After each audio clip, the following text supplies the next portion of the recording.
हर महादेव, जय भोलेनाथ। आज मंगलवार के दिन सुनिए मंगल देव की संपूर्ण कथा, साथ ही मंगलवार की पौराणिक कथा आरती।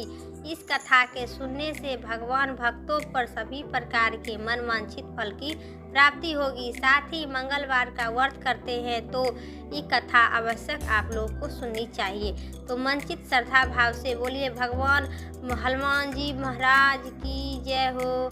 एक समय की बात है, एक ब्राह्मण दंपति की कोई संतान नहीं थी। इसी कारण वह बेहद दुखी रहते थे।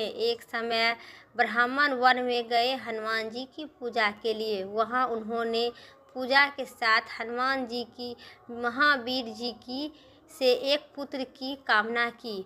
घर पर उनकी स्त्री भी पुत्र की प्राप्ति के लिए मंगलवार का व्रत करती थी। वह मंगलवार के दिन वह व्रत के लिए अंत में हनुमान जी को भोग लगाकर स्वयं भी भोजन करती थी। एक बार व्रत के दिन ब्राह्मणी न भोजन न बना पाई और न ही हनुमान जी की भोग लगा सकी। उन्होंने प्रण किया कि अगले मंगलवार को हनुमान जी की भोग लगाकर और स्वयं भी खाएंगे। वह भूखी प्यासी 6 दिन तक पड़ी रही। मंगलवार के दिन वह बेहोश हो गए और हनुमान जी उनकी निष्ठा और लगन को देखकर प्रसन्न हुए। उन्होंने आशीर्वाद स्वरूप ब्राह्मणी को एक पुत्र और के वरदान दिए और कहा कि यह तुम्हारी बहुत सेवा करेगी। वह बालक को पाकर ब्राह्मणी अत्यधिक प्रसन्न हुई। उन्होंने बालक का नाम मंगल रखा। कुछ समय उपरांत जब ब्राह्मण घर आए तो बालक को देखकर पूछा कि वह कौन है। पत्नी बोली कि मंगलवार का व्रत से भगवान हनुमान जी प्रसन्न हुए, उन्होंने यह बालक दिया। ब्राह्मण ने अपनी पत्नी की बात पर विश्वास नहीं हुआ। एक दिन मौका देखकर ब्राह्मण ने बालक को कुएं में धकेल दिया। घर पर लेट आने पर ब्राह्मणी ने पूछा कि मंगल कहाँ है। तभी पीछे से मंगल मुस्कुराकर आया। उन्होंने आपस देखकर ब्राह्मण आश्चर्यचकित हो उठा। रात को हनुमान जी सपने में दर्शन दिए और बताए कि यह पुत्र तो उन्होंने ही दिए हैं। ब्राह्मण सत्य जानकर बहुत खुश हुआ। इसके बाद ब्राह्मण दंपति प्रत्येक मंगलवार का व्रत रखने लगी। जो मनुष्य मंगलवार का व्रत रखता है एवं कथा पढ़ता एवं सुनता है और नियम से व्रत रखता है, उन्होंने भगवान हनुमान जी की कृपा सब कष्ट दूर होकर सर्व सुख की प्राप्ति होती है और हनुमान जी की दया की पात्र बनती है। बोलिए हनुमान जी महाराज की जय हो। अब सुनिए मंगलवार की दूसरी कथा। एक बार नैमिषारण्य तीर्थ में 88,000 ऋषि मुनि एकत्रित होकर सूत जी से पूछने लगे, हे महामुनि, आपने हमें अनेक पुराण की कथा सुनाए हैं। अब कृपा करके हमें ऐसा व्रत और उनकी कथा बताइए जिसके करने से संतान की प्राप्ति हो तथा मनुष्य की रोग शोक अग्नि श्राप दुख इत्यादि से भय से दूर हो जाए। कलयुग में सभी जीवों की आयु बहुत कम है।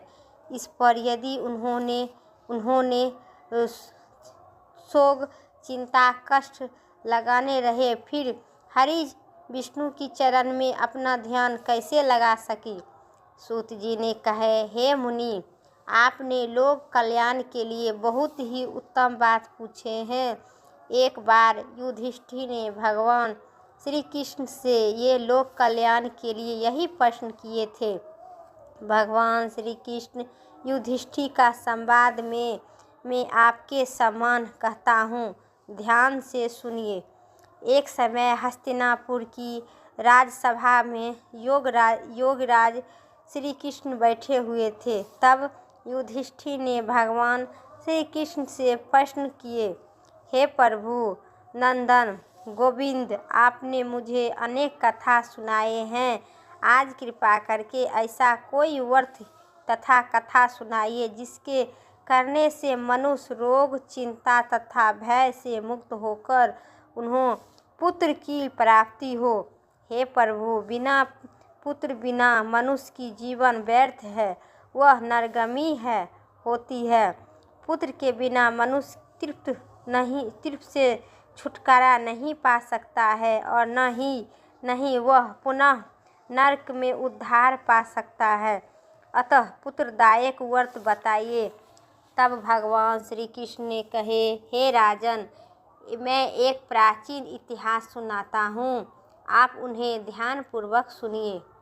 कुंडलपुर नामक एक गांव था। वे गांव में एक नंदन नामक एक ब्राह्मण, महाबुद्धिमान ब्राह्मण रहता था। उनका गुजारा जैसे तैसे चल रहा था, परंतु वह बहुत दुखी रहता था क्योंकि उन्होंने कोई संतान नहीं थी। उनकी पत्नी सुदंता पतिव्रता थी। वह भक्ति भाव बहुत करती थी, हनुमान जी की आराधना करती थी, मंगलवार के दिन व्रत भी रखती थी और भगवान के अत्यधिक भोजन बनाकर हनुमान जी की भोग लगाकर बाद में स्वयं भोजन करती थी। एक मंगलवार को गृह काज की अधिकता के कारण वह हनुमान जी की भोग न लगा सकी। इस पर उन्होंने बहुत दुखी हुआ। उन्होंने स्वयं भी भोजन नहीं की। प्रण किया कि अब मैं अगले मंगलवार को हनुमान जी की भोग लगाकर अन्न जल ग्रहण करूंगी।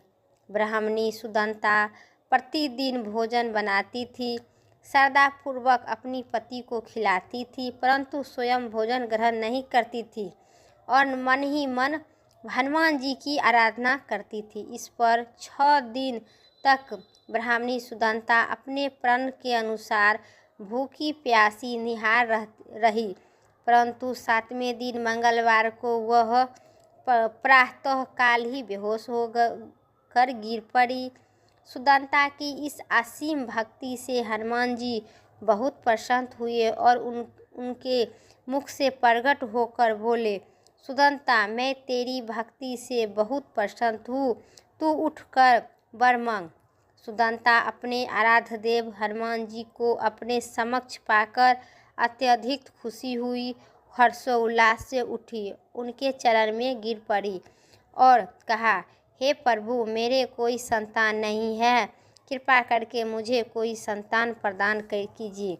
हनुमान जी ने कहे, तेरी इच्छा पूर्ण होगी, तेरी यह एक कन्या उत्पन्न होगी, उनके अष्टांग प्रतिदिन सोना देगी।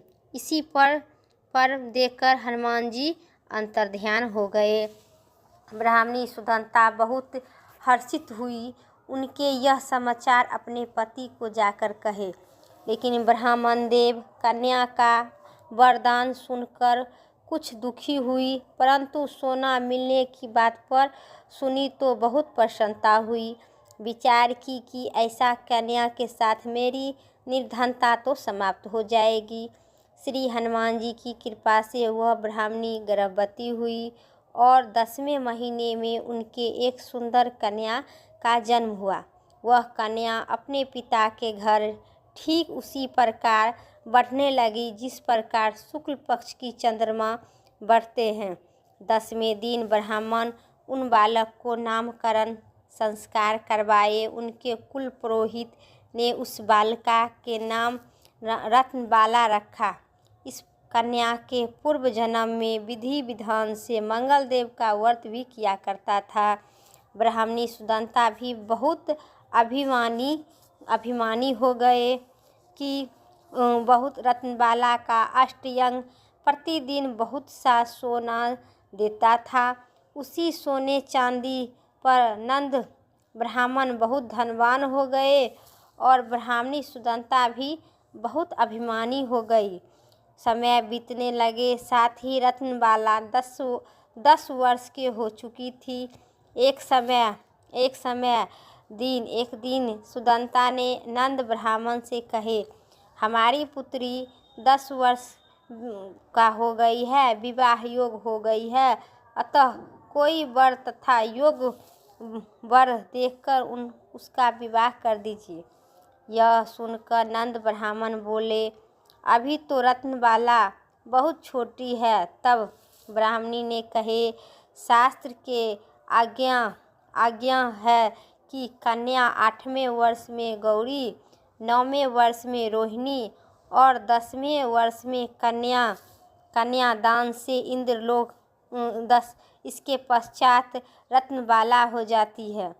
गौरी के दान करने पर परलोक है, रोहिणी के दान करने पर वैकुंठ लोक और कन्या के दान करने पर इंद्रलोक की सुखों की प्राप्ति होती है। हे पतिदेव, अगर रत्नबाला का दान किया जाता है तो घोर नरक की प्राप्ति होगी। इस पर नंद ब्राह्मण ने कहा, अभी तो रत्नबाला 10 वर्ष के ही है, मैं तो 16 साल की कन्याओं का विवाह करवाए हैं, अभी जल्दी क्या है। नंद ब्राह्मणी सुदंता ने कहे, आपको लोभ अधिक हो गया है। अगर 11 वर्ष के कन्या का विवाह नहीं होता है तो उनके मासिक धर्म रक्त का पिता और बड़े भ्राता को पान करना है पड़ता है। शास्त्र में कहा गया है कि यदि माता पिता और बड़े भाई रत्नबाला कन्या को देखते हैं तो नरकगामी होते हैं। नंद ब्राह्मण ने कहे, ठीक है, मैं कल ही योग वर की तलाश में अपना दूसरे दिन ब्राह्मण ने दूत की बुलाकर और कहा, मेरी कन्या जैसी सुंदर है वैसे ही सुंदर के लिए तुम लोग तलाश करो। दूत स्वामी की आज्ञा पाकर वह खोजने के लिए चल पड़ा। अनेक गांव घूमने के बाद उन्होंने पाई नगर में एक सुंदर ब्राह्मण युवक को देखा। वह बालक जिसका नाम रामेश्वर था बहुत ही गुणवान था। दूत ने इस सुंदर गुणवान ब्राह्मण पुत्र के बारे में अपने स्वामी को विस्तार पूर्वक बता दिया। ब्राह्मण नंद को भी रामेश्वर अच्छा लगने लगा। फिर वह एक शुभ मुहूर्त से विधि पूर्वक से रामेश्वर और कन्या रत्नबाला को विवाह करवा दिए। अच्छे तरह हो गया। कन्या को दान करके ब्राह्मण ब्राह्मणी संतुष्ट हो गए, परंतु ब्राह्मण नंद के मन में तो लोभ समाया हुआ था। उन्होंने रत्नबाला कन्या को तो कर दिया था, परंतु वह बहुत खिलत था। उसने विचार किया कि रत्नबाला जब ससुराल चल जाएगी इससे जो सोना मुझे परंतु वह ससुराल जाएगी, जो सोना मिला है वह आगे नहीं मिलेगा। मेरे पास तो धन था, कुछ धन है जो इसके विवाह में खर्च हो गया है और शेष बच गया है वह भी कुछ दिन के पश्चात समाप्त हो जाएगा। मैंने इसका विवाह करके बड़ी ही भूल कर दी है। उसने विचार किया कि अब कोई ऐसा उपाय करूं जो रत्नबाला मेरे घर में ही बना रहेगी। लोभ रूपी ब्राह्मण राक्षस ने ब्राह्मण नंद की मस्तक पर लोभ छाया हुआ था। रात भर सैया पर बेचैनी से करवट बदलते उन्होंने एक चाकू का निर्माण किया। उसने विचार किया कि जब रत्नबाला को पति रामेश्वर उसे अपने घर वापस ले जा रहेगा तो वह मार्ग में उसका वध करवाकर और अपनी पुत्री को अपने घर वापस ले आएगा, जिससे नियमित रूप से उसे सोना भी मिलते रहेगा और समाज में कोई मनुष्य उसे दोष भी नहीं दे सकता है। प्रातः काल हुआ। नंद ब्राह्मण और उनकी पत्नी सुदंता ने अपने जमाता तथा पुत्री की बहुत सा धन देकर विदा किया। रामेश्वर अपनी पत्नी रत्नबाला को लेकर अपने नगर की तरफ चल दिया। ब्राह्मण नंद ने महालोभ से भूभीत होकर पाप पुण्य की विचार भूल चुका था। अपने भयंकर चाकू से निर्माण किया हुआ था कार्यरूपी और उनके अपने दूत को मार्ग में अपने जमाता का वध करवाने के लिए पहले से भेज दिया था। दूत मार्ग में ही छिपकर बैठ गया और जैसे ही रामेश्वर उनके छिपे स्थान पर पहुँचे, ब्राह्मण के दूत ने स्वामी की आज्ञा को पालन करते हुए रामेश्वर को वध कर दिया। इसके पश्चात उन्होंने यह समाचार ब्राह्मण तक भी पहुंचा दिए। अपने जामाता के वध का समाचार प्रातः कर नंद ब्राह्मण उस स्थान पर पहुंच गए और रुदन करती अपनी पुत्री से बोली, पुत्री, मार्ग में लुटेरे ने तेरे पति का वध कर दिया। भगवान की इच्छा के आगे किसी को कोई बस नहीं चलता है। अब तू घर चल, वहाँ रहकर शेष जीवन व्यतीत करना। जो भाग में लिखा था वही होता है। लेकिन अपने पति की अकाल मृत्यु से रत्नबाला बहुत दुखी हुई, करुणारुदन कर रही थी और अपने पिता से बोली, हे पिताजी, इस संसार में जिस स्त्री का पति नहीं है उसका जीना व्यर्थ है। मैं अपने पति के साथ ही अपने शरीर को जला दूंगी और सती होकर अपने इस जन्म को माता पिता के नाम तथा सास ससुर के यश को समर्थक करूंगी। और ब्राह्मणानंद अपनी पुत्री रत्नबाला के वचन सुनकर अबक्का हो गया। वह विचार करने लगा कि मैंने व्यर्थ में ही जामाता का वध का पाप अपने सिर पर लिया हूँ। रत्नबाला अपने पति के साथ अपने प्राण तक देने के तैयार है। मेरे तो दोनों तरफ से ही मरण हो गया। धन तो अब नहीं मिलेगा। जामाता का वध के पाप भी फलस्वरूप यम यथा भी भूतित हो पड़ेगी। यह सुन समझकर वह बहुत दुखी हुई और दुखी रहने लगे। रामेश्वर की चिता रचाई गई। रत्नबाला सती होने की इच्छा से पति के सिर अपनी गोद में रखकर चिता पर बैठ गई। जैसे ही रामेश्वर की चिता में आग लगाई गई, वैसे ही भगवान प्रसन्न होकर मंगलदेव वहाँ प्रकट हो गए और बोले, हे रत्नबाला, मैं तेरी पति भक्ति से बहुत प्रसन्न हूँ। तू वर मांग।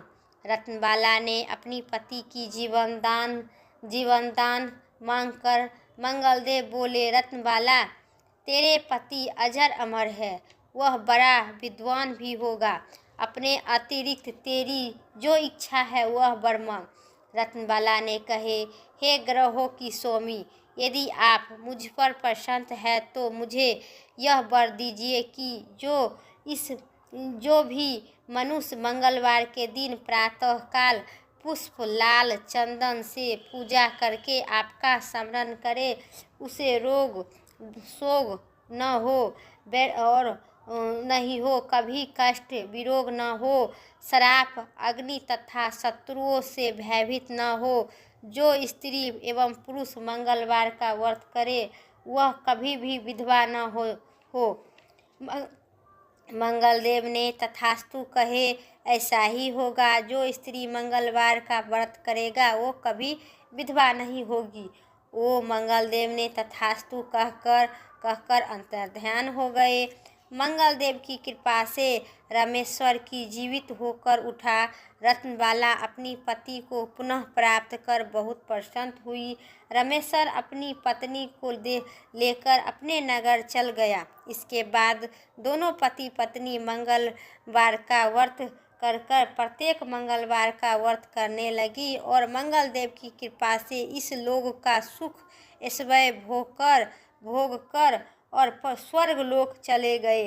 बोलिए हनुमान जी भगवान की जय, मंगलदेव भगवान की जय। जिस प्रकार रामेश्वर और रत्नबाला का जीवन दान दे दिए, जिस प्रकार रामेश्वर जीवित होकर रत्नबाला कभी विधवा न हो, उसी प्रकार जो मनुष्य भक्त इस मंगलवार का व्रत करेगा वो कभी विधवा नहीं होगा। बोलिए मंगलदेव भगवान की जय, हनुमान जी महाराज की जय हो।